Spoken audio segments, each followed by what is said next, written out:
Iran के सर्वोच्च नेता अली खामेनेई ने अमेरिका से बातचीत को हानिकारक बताते हुए साफ कहा है कि ईरान दबाव में झुकेगा नहीं।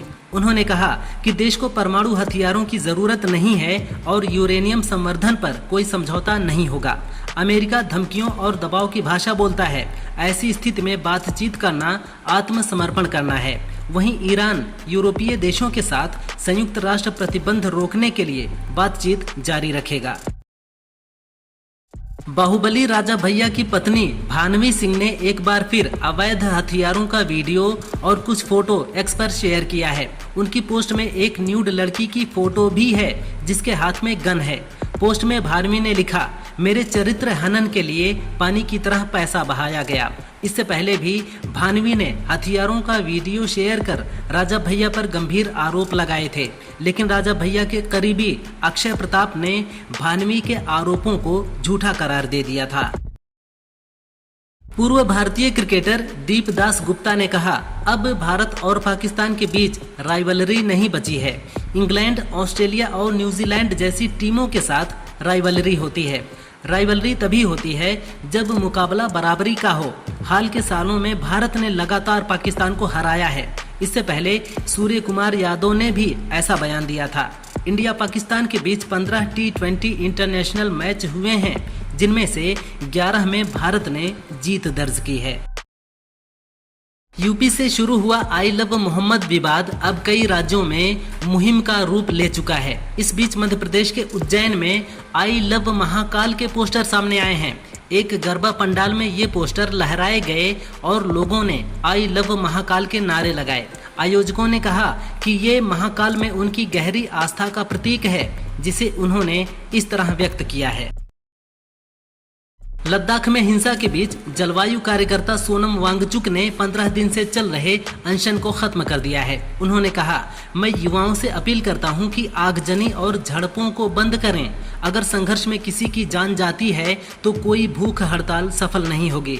लद्दाख को राज्य का दर्जा देने और 6ठी अनुसूची में शामिल करने की मांग को लेकर हो रहा प्रदर्शन भड़क गया। इधर पुलिस ने लद्दाख में सभी प्रदर्शनों पर रोक लगा दी है।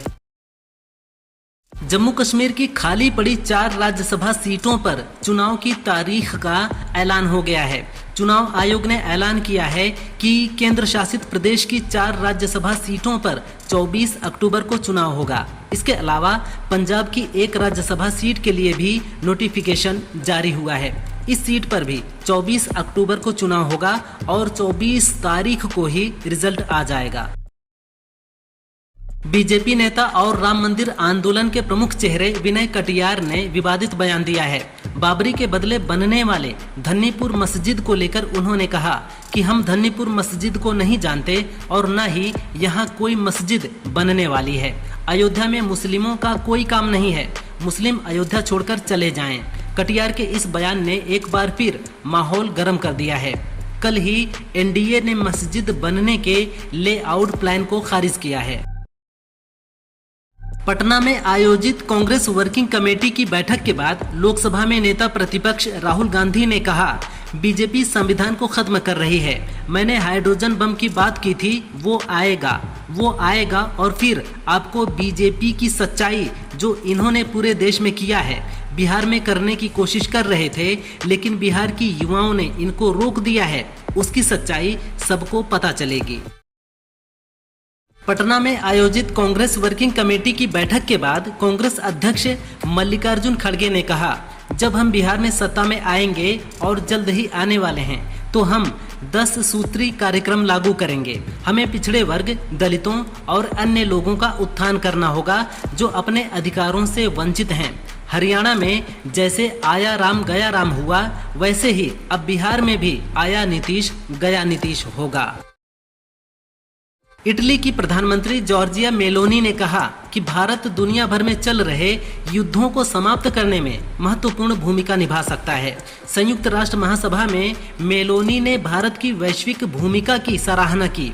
उन्होंने भारत यूरोपीय संघ मुक्त व्यापार समझौते को जल्द पूरा करने पर जोर दिया। मेलोनी ने पीएम मोदी के नेतृत्व की सराहना की और भारत इटली संबंधों को मजबूत करने की इच्छा जताई।